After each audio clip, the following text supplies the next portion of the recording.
Today our guest is Kelly Dawn. Kelly is the host of the Kelly Dawn Show.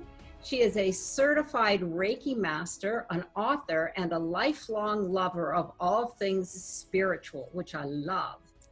Her writing has been featured in MindBodyGreen, Lifehack, Young, Fabulous, and Self-Employed, and many more.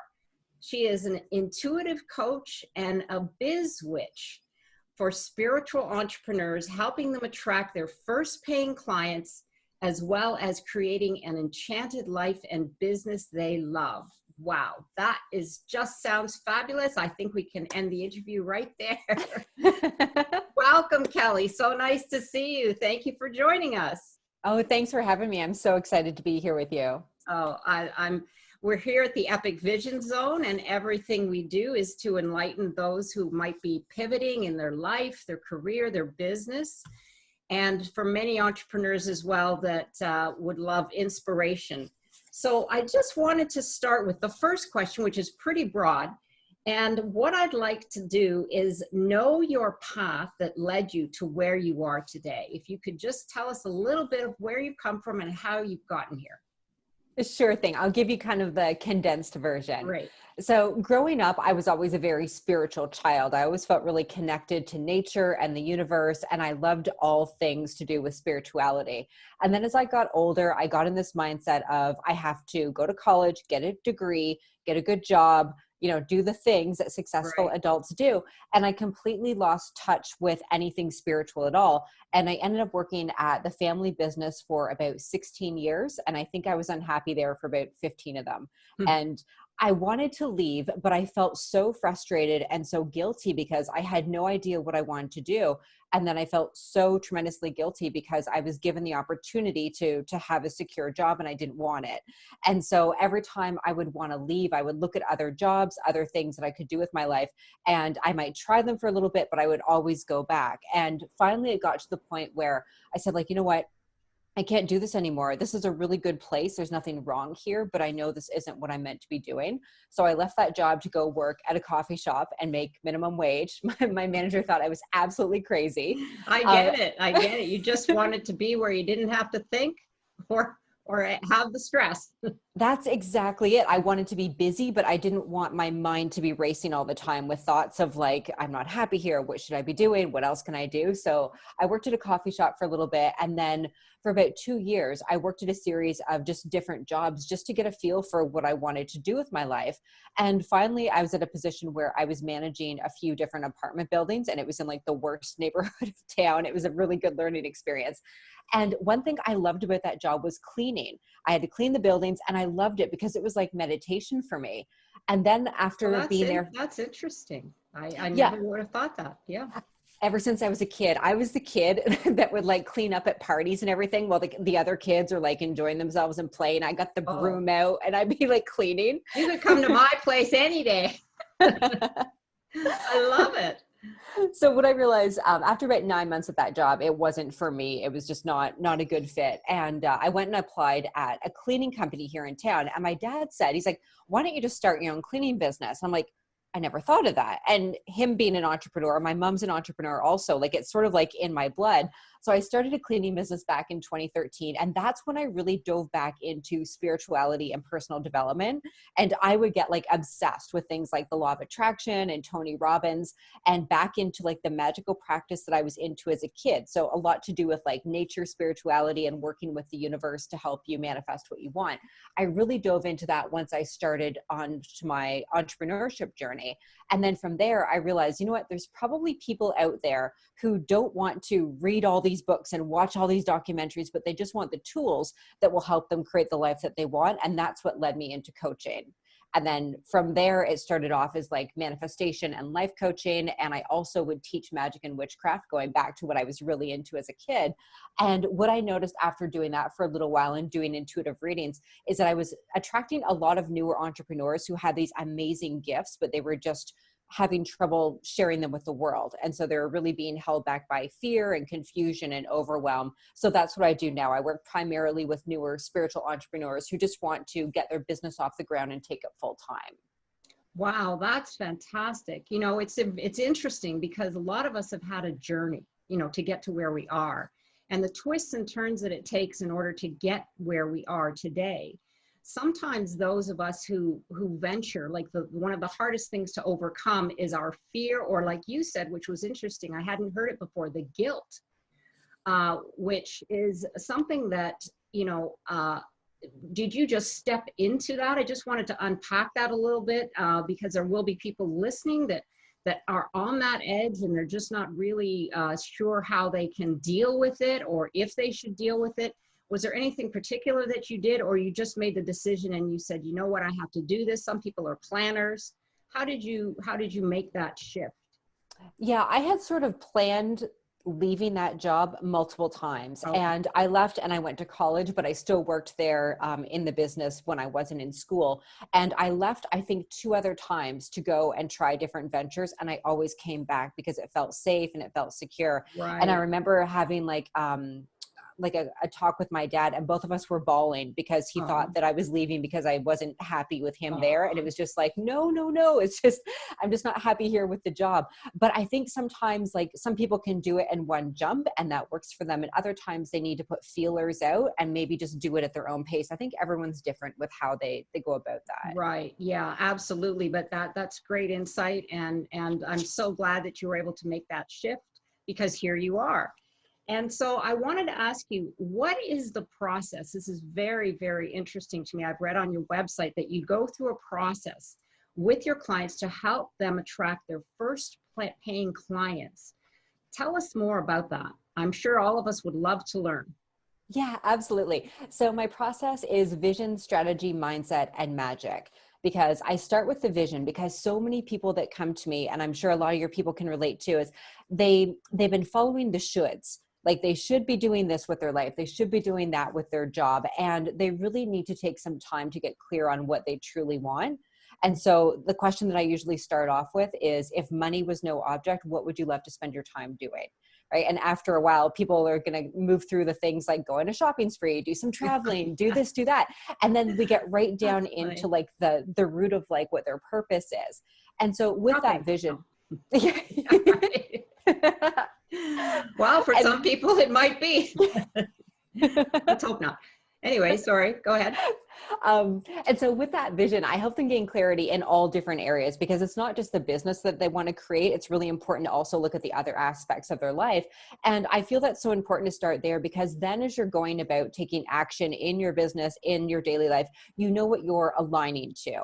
And as human beings, I feel like we always are on this path of growth and expansion, and it's perfectly natural to desire more.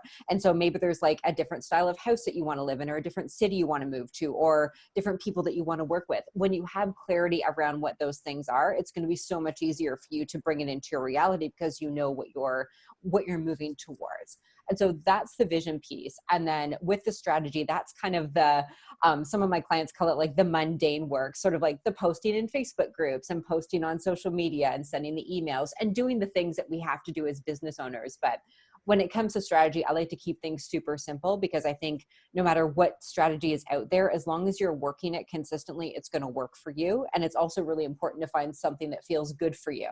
Because right. So I just wanted to ask you a quick question there. So because there are so many outlets today for advertising, marketing, businesses, when you start with a client, because we can very easily get into overwhelm in the strategy. So I like that you said that you start with something that they're comfortable with. So do you feel that it's okay if you just start with one platform and you don't do the whole thing all at once? Because a lot of us get confused with, okay, we have to be doing all of this at once, otherwise we're not going to be successful. So what do you say to someone who asks that question? Yeah, I would definitely recommend starting with one platform, and maybe 2 at the most when you're first beginning, and going really deep with your audience there. Because when you're trying to be everywhere, all over the place, like you said, you're just going to get overwhelmed. It's going to drive you crazy trying to be like all over the interwebs, sharing stuff. Yeah. And then once you get really solid on 1 or 2 platforms, then you can grow from there without any pressure, right? So you're going to be attracting your ideal clients the entire time. And the more time you spend on that one platform, the more you're going to be able to know your people, people, what they really need. And also you're going to feel more comfortable showing up when you nail like one platform. Like say if you Okay. love Instagram and you start doing Instagram stories and you feel super comfortable and confident doing that, moving into doing something like Facebook Lives is going to feel a lot easier than if you're trying to start everything all at once from scratch. Okay, that's great advice. All right, let's move on to the next quarter or the next platform that you have. Yeah. So the next piece would be mindset. And I'm a huge lover of mindset because as a kid, I really struggled with depression, even into my 20s. I really struggled with depression. I had a couple suicide attempts. And I Oh, remember hearing from Tony Robbins, this whole, like, we create the reality that we want to experience, but we create it within. And I remember that just blew my mind. And so I really got deep into mindset work to do my own healing work. And it's so true. Like what we're thinking about, what we're believing to be true, all of that is just being reflected in our external reality. And so with my clients specifically, a lot of it has to do with feeling worthy, with trusting yourself, building self-confidence, and shaping those beliefs that are really going to support the vision that we created back in step one. And so if you have a business and you have a belief that it's really hard to make money, or it's going to be a really hard struggle to attract paying clients, we look at those beliefs and then we shift them to something more supportive. right. Because if you believe that, then that's what you're going to attract. Yeah, Yeah, exactly. very powerful. And now the fourth piece, which I find is fascinating. I do want to tell our audience that you don't spell this the way that we're saying it. So just explain that so that they know what it looks like, and then tell us all about it. Yeah, cool. So the fourth piece is magic, and I spell it with a K at the end. And the reason I do that is because I'm a practitioner of magic and witchcraft. And with magic with just the C, that's sort of like the stage magician. So the David Copperfields that are doing the really cool stage shows. But then magic with a K is the internal work that you do as a practitioner, as someone who's like a sorcerer or a witch or whatever kind of word that you want to use that fits for you. When we're bending and shaping our reality intentionally, that's where the magic with the K comes in. Wow, that's fascinating, because when you start throwing out those words, witch and that kind of thing, people get a whole nother vision because of obviously what's been commercialized. But maybe give us a little insight into that, because I find this part what makes you so unique, and I find it very fascinating. So I find the word witch really empowering because it was such a derogatory term for so long. And my podcast used to be called Awaken Your Inner Witch before I switched it. So everything, the earlier episodes all have to do with like the witchcraft and magic. And I find it just to be such a powerful archetype for people to connect with. And I feel like even if someone's not into sitting down and doing like a candle spell, or they might not really feel particularly witchy, there's so many people out there who are natural healers, like they're natural herbalists or natural energy healers, and these things just come to them, and they might have picked it up from a past life, but they're just born with these inherent gifts. And some people can connect with spirits really easily. And so I tended to sort of focus in on that, because a lot of those people, they had these gifts but they were unheard. Like they were afraid to talk to people about it because the people in their social circle or their family might think they're weird, right? And they're sort of like hiding all these amazing things that they're able to do. And I believe it's our natural birthright to create magic. I think we all have this ability within us to shift and bend and shape our reality into something that we want. And so using a word like witch, I find, is just, it's like a fun, powerful word that just suits that really well. I love that analogy, and I love that you said it's an archetype, because archetypes are very powerful, and especially for women, I find. So you're right, using that as an archetype puts a whole different bend to the whole concept of the witch. So that was beautiful. I love that. Thank you.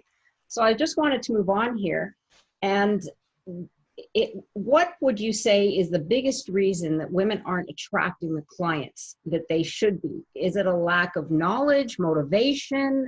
I know that you blogged about, or you did a blog about this, and I really, really enjoyed reading it and listening to it. So maybe you could let us know, what is the thing that women do particularly that stops us from attracting the clients that we're supposed to be connecting with?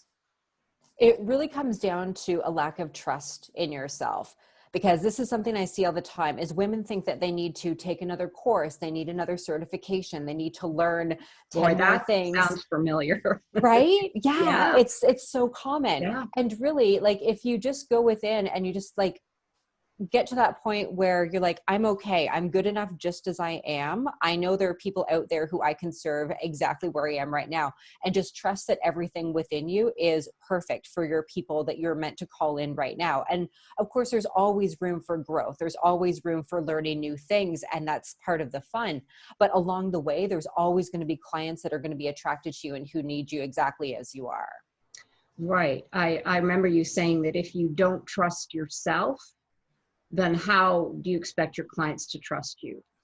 Because I'm feeling that you would give off that type of vibration or that type of energy, and of course then you're hesitant, and if you're hesitant then your client would be hesitant, and therein lies the circle, you know, of not attracting what you should be attracting. Yeah, that's wonderful. Thank you. So tell us, Kelly, about resetting our magic meter and what that means.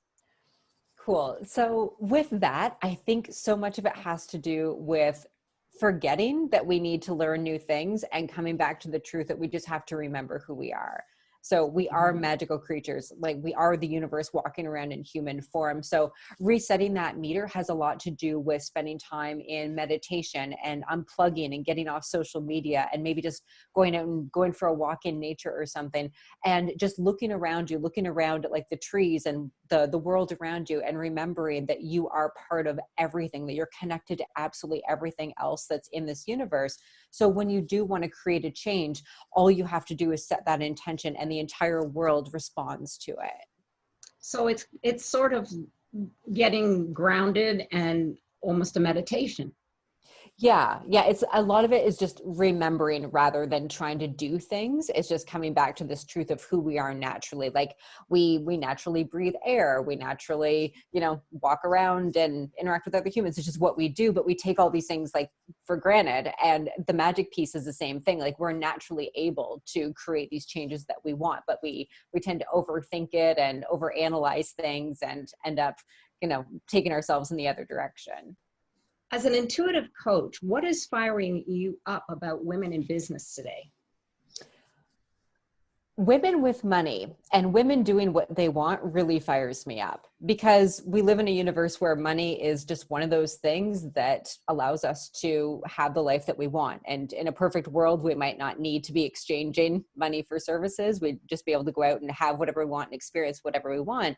But right now, it's money that allows us to do that. And money is the thing that allows us to create a lot of really powerful change in the world. And so I feel as women, it's our responsibility to create wealth for ourselves and also to live our life with intention and to live the life that we want.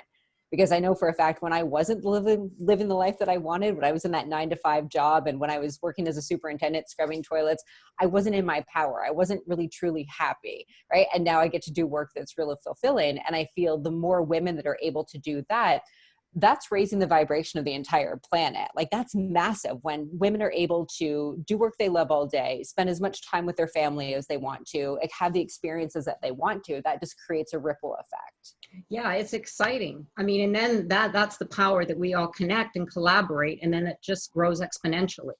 So yeah, I can feel that. I mean, I feel it from you. I love your energy. It's just so contagious. It's Thank very, you. very contagious. Yeah.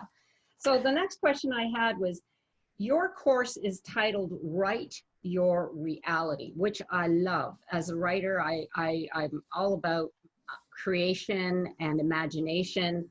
And I wanted to ask you, I'm sure many women would love to know how that works, especially if they're looking to start a business and change their career or shift in their life. So what is it really, that title that Write Your Reality is all about? So I am a huge lover of journaling. It's been such a powerful tool. And so the whole writing your reality thing has been my experience.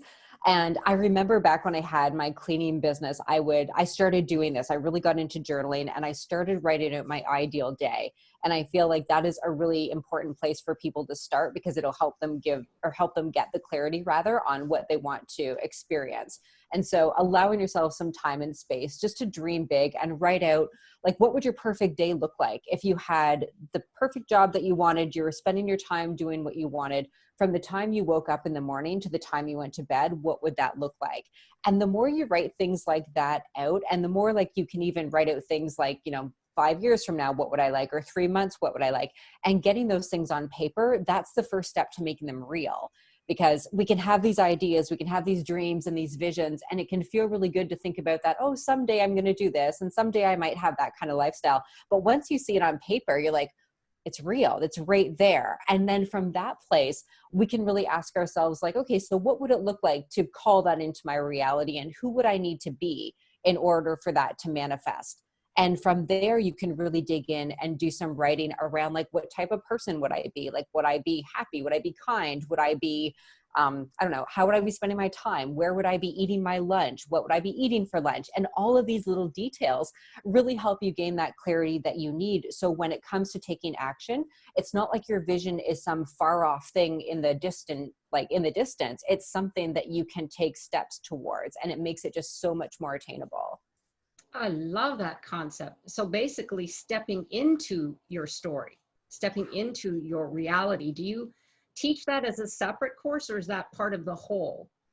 That's pretty much like woven into everything I do. Like, I feel Okay. like we're constantly creating our reality and revamping the one that we have. And we can be so grateful for the present moment, and we can be so grateful for everything around us, but it's also so natural to want to expand into something even bigger and better.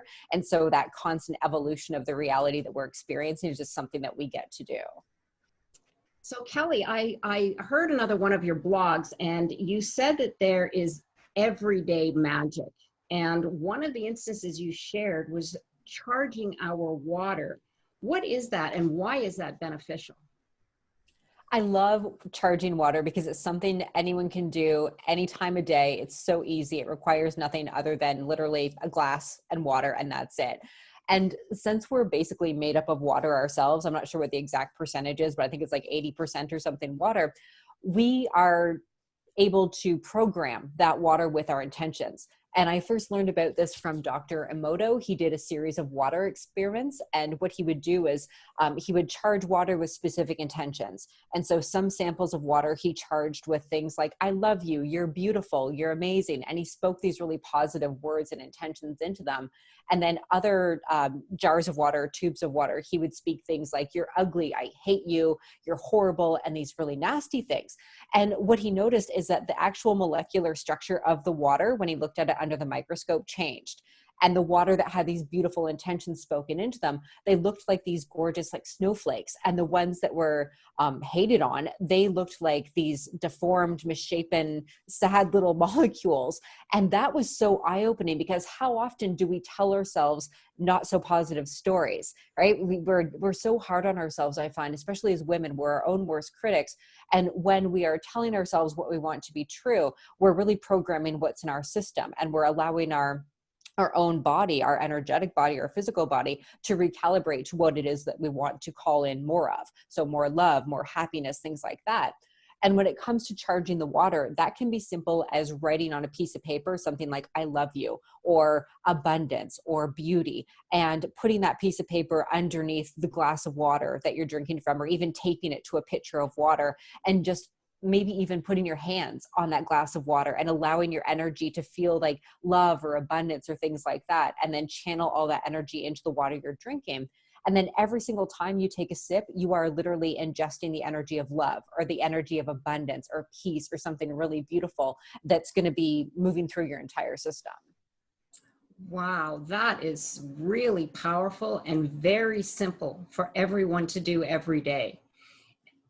You did mention that there was something about cleaning the hands after every client or after every conversation that you had, and I found that was very interesting. Maybe explain a little bit about that as well. Yeah, so I tend to be fairly energetically sensitive. And even when I have an amazing conversation with someone, I feel like I sometimes pick up extra energies. And so what I like to do between clients is I'll go to the washroom and just run my hands under cool water. And I find that just lets me reset myself energetically and prepare sort of like a clean slate before the next person that I hop on the phone with. And also, I've really struggled with anxiety over the years and anger issues over the years when I was younger.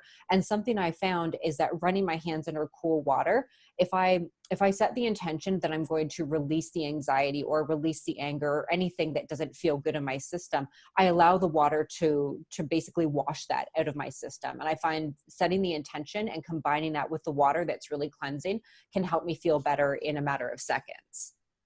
So that's two simple, wonderful things that we could do every day to support ourselves.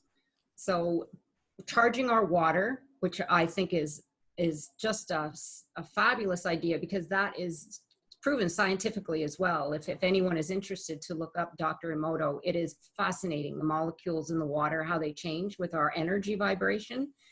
And then the cleansing of the hands, which really it's a ritual, but it also, I think, calms us. And like you said, brings us back to center. So there are two wonderful takeaways, everybody, and I hope that you can use them to your benefit. And the summit here is really passion to profits and how we can live a life doing what we love. And Kelly, I think that you are definitely living the life you love. I can feel it. I can hear it. Was there any last little tidbits that you'd like to share with our audience? Yeah, for sure. I would love to offer everyone who's listening a free 20-minute call. So if you're in a place right now where maybe you're thinking about leaving your 9 to 5, or maybe you've started on a business that's really geared around your passion and purpose, but you're just feeling a little bit stuck, I would love to offer these free calls. They're no obligation whatsoever, and we can just have a chat around what's going on, and I'll help you just with those next steps that will help you move forward. So all of the information for Kelly, and she's also offered a free meditation, which will be available on the site. Thank you so much. All of her links and her information will be available on her bio. If you have any questions, you can always get in touch with us. But I did have a couple of last questions for you, Kelly, that I thought would be interesting, seeing as we are here in the Epic Vision Zone. So my first question to you is, if your life were an epic story, what would the title be? Oh, the long bumpy road. Really? Okay, that's a good one. The long bumpy road. I love it. And what name would you give your character in your epic story? Oh, I would call her Morgan. Oh, that's interesting. I feel like that's just like a powerful name. Morgan. Okay, I love it.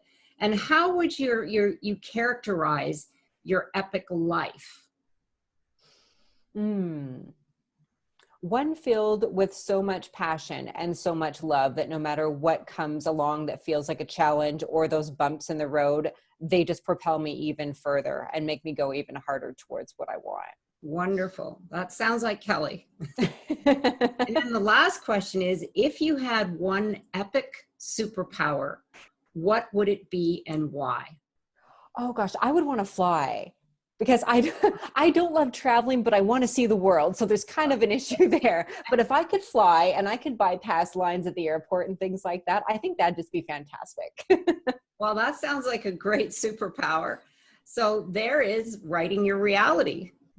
We've just touched on a few little things. This is why I like to play with writing a reality and a story. But I do appreciate your time. I appreciate your energy. And I appreciate you.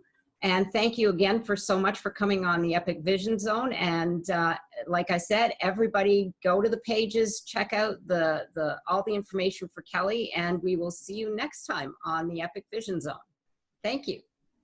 Thank you.